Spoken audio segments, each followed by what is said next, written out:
Well, today has been the day of detours. We went everywhere. Water's on. We were doing circles in New Jersey. The GPS kept trying to send us through this street that has a 9-foot tunnel. We're 11 feet, so it wasn't gonna work. After the third time, we kind of caught on and just kind of went our way, and it rerouted us, a few miles down the road. Well, it rained all night when we left the other park, and it rained all day over here. We traveled today about 160 miles. So we get here, and there's no power. So as you can hear, we're running the generator so we can do our slides and stuff like that. The neighbor just came over and she told us that her laundry is stuck in the washer. So we're doing better than that.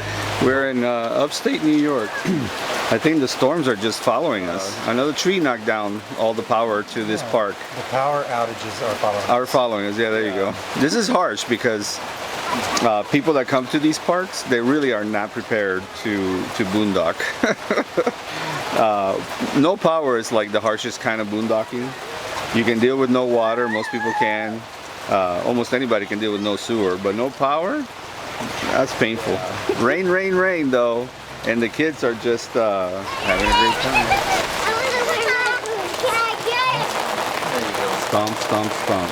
Stomp, stomp, stomp. But great spot. It's a big green grass. We're basically in a big green field. Green field, yeah. Everything's brand new. The grass is new. The grass is new. It looks like really solid too, which makes me feel good. The power outage is new. They said they haven't had that happen for a long time. For a long time. Well, we got here, so it was time. Yeah, we just ran the generator for a little bit, set up all our stuff out. I need about 20 amps for about 20 minutes. 20 amps, 20 minutes, big pot of rice. Can't beat that. And I had some lentils left over and stuff, and so dinner's done. It's funny. Emma's trying her best to entice the other kids that are under that awning over there to come out and play. They're all a little bit older than her though. I know. They're all like 9+ maybe. Yeah. You feel bad for your 5-year-old when all they want to do is play with a 10-year-old. The older ones, yeah. I know. But yeah, welcome to New York. Hope you like it here. If you don't like it here, you won't like it anywhere. Wait, that's not how it goes. Welcome to New York. I've never been here. It's nice. Yeah, it's I like it. Than what I thought New York would be. No. You know what I mean?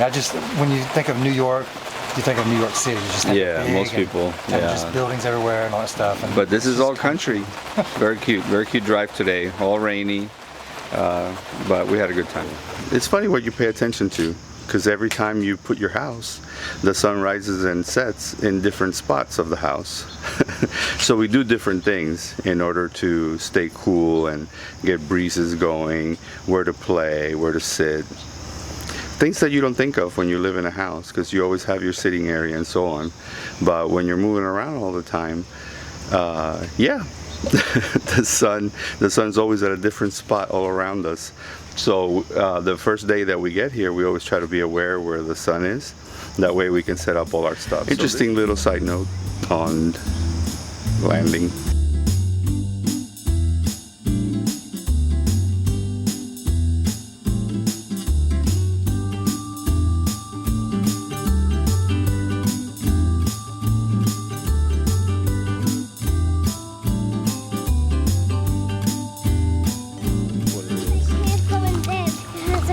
What to do.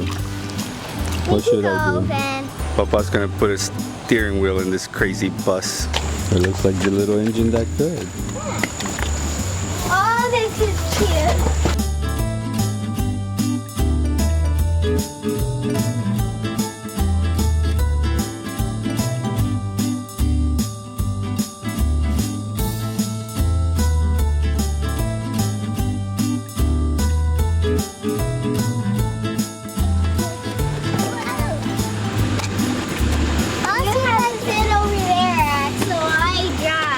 These bays along most of these rigs, regardless of what you have water intrusion along your bays. So everybody comes up with different ways to keep their stuff dry.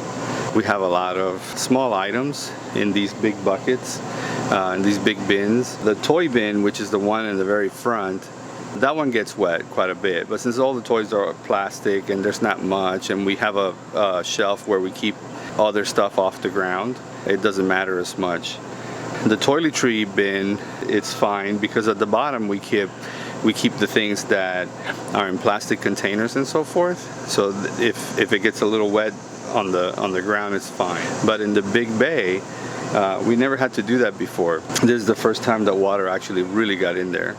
It kind of seized all the tools, well, the tools that rust and stuff like that. I had to put WD-40 on a ton of them and clean them up. As you can see, it made quite a mess. So in the big bay, thankfully we have this slider that we keep a lot of our sensitive stuff. It's a whole charging station that we installed there. And it's like a little outdoor garage, you know, a little shelf that we have all our stuff on. And on the shelf we put our sensitive stuff, and no water gets on that. So what we've been doing this afternoon is basically drying everything out, throwing a bunch of stuff away that we can't clean, wash, or repair, and just taking inventory of the stuff that we lost and trying to figure out how to put it back so that when stuff gets wet, it'll be fine. We went through this kind of stuff when we lived in the house. So, you know, this is no different. So I'm always in search of good lighting. So the main reason I'm always standing right around here is because this is the best lighting we have. It's funny, when you're filming, you're always looking for, okay, where's the best natural light coming from? So today, just a little bit of everything gets done. Travel day's tomorrow. So today, we are storming this place and cleaning and fixing everything. I really don't know what's coming, so I say everything. So we'll see what gets done. Today, we're back from the store. The first thing that we wanted to fix was the windshield wiper. Came loose somehow. Just stuff that you don't notice until something goes wrong enough for you to notice. That kind of thing happens a lot in the RV. While the kids and I were at the store, Brian went ahead and fixed all that up. So the next thing we're gonna do is we researched on how to get those rain repellents or water repellents off a windshield. There's these two guys, RV geeks, and they recommend using Aquapel, and it's supposed to last like about a year. It's a little applicator that you kind of just smear on the entire windshield after you clean it really good. And they also suggest cleaning the windshield with some Brillo, quad zero. Quad zero, so they're really fine stuff. So anyway, they got a really great show on how to do all this. When you go through those really heavy storms that we've been going through, it'd be nice if the water got off the windshield a little better. Here we go.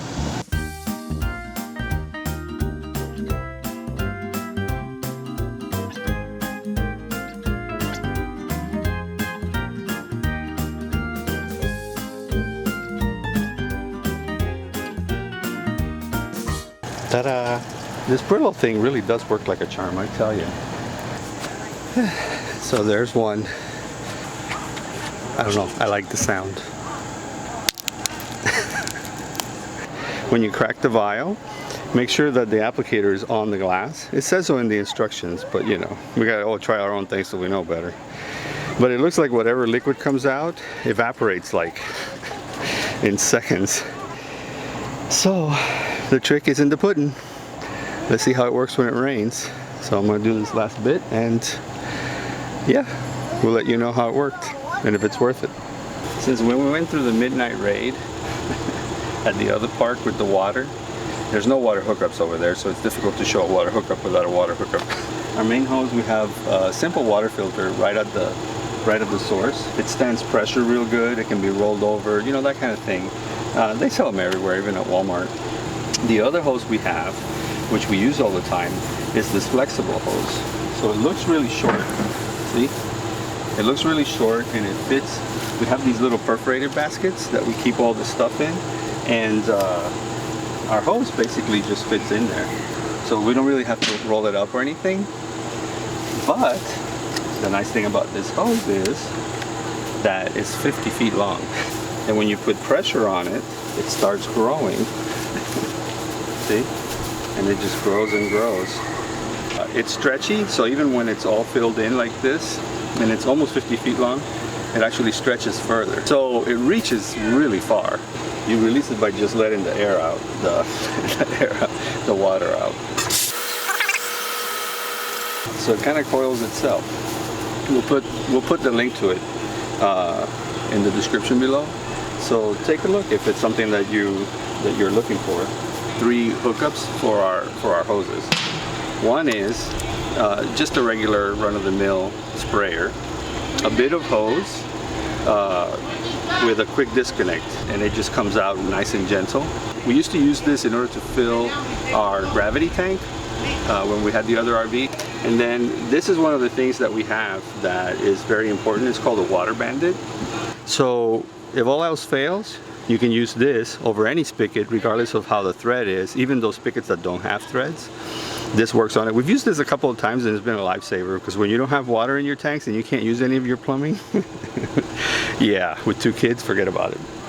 I have an elbow because sometimes when you go to water, things get in the way and you can't come out with this big thing.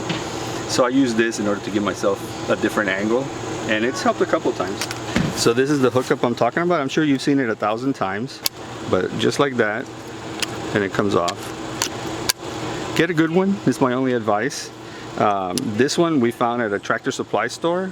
You know, buy something that you can see and touch it. The one online, maybe I just got a bad one, I don't know, but it didn't work out. So that's the connection I have there. And then I have the Y. There you are. It lets you have the water hookup to your rig, but it gives you another outlet. 90% of campsites only have 1 water spigot. And if you use it for the RV, then you're kind of out, you know. Okay, so we kind of cheated on French Creek. This is what saved us. Everybody's kind of really harping this one up, all the RVers. It's a hose called 0G, and it's easy to wrap up. These hoses, the blue one here, are really difficult to deal with. Water hoses in general are difficult to deal with because most of the time you don't want to get wet. This blue one is 30 feet. And the 30-footer, I can't tell you how many times it has been exactly 30 feet for us to be able to hook water up to the spigot. So with a 25-footer, all those times would not have worked. So a 50-footer, which is what this is, which was the next size up, is not as necessary. But that wasn't the issue with me that did it. First of all, you can't take the pressure off. Because the pressure, there seems to be, it's difficult to explain. When I don't know if you've ever tried to take a spigot off while the water is under pressure. You can't turn the nut, and you got to turn some faucet on somewhere so that you can turn the nut. The outside shower, since it's right there next to me, I just turn it on, release the pressure, and take the water spigot off. With this one, I couldn't release pressure. It must be its construction. It's kind of like a rubbery material inside this nylon sleeve. I had to muscle the hose off the RV, which is a big no-no for me. I don't like muscling anything on the RV. If it doesn't come off how I put it on, then forget about it. The second one is, when I rolled it up, it just kept leaking water. There's nowhere to drain this thing. So that was just a mess. And the blue one is kind of like a rigid, semi-rigid hose, so it's really easy to drain. You just hold it up and all the water pours out. This one, I tried. Partly as a garden hose, it's like fabulous because it doesn't kink, it seems really durable. And it's easy to handle. It's very lightweight, you know, that kind of thing. I mean, look at it. It's a nice hose, but for RV, I don't know. I'd rather deal with cold, rigid over here. It's little things like this that don't work out, we carry them around until we find a donor that we give it to or something of that nature. But after what happened at French Creek, we might keep it around because it's really lightweight. And when you put one of these little straps, I love these little straps. We use them all over the RV. These little Velcro straps with a buckle, they're fantastic. So as long as you put a little strap on it, I mean, the thing just stores anywhere. It's very light, and it gave us water because it's 50 feet. So we had 50, another 50, and 30. So we had 130 feet, and it was just long enough to get us water at French Creek. Long story short, this is our water hookup. Yeah, well, I came outside just to give an idea of where we were and how crowded it is. And yeah, I think today's the magic day for leaving. It's like half the people have left. So yeah, now it's back on the road.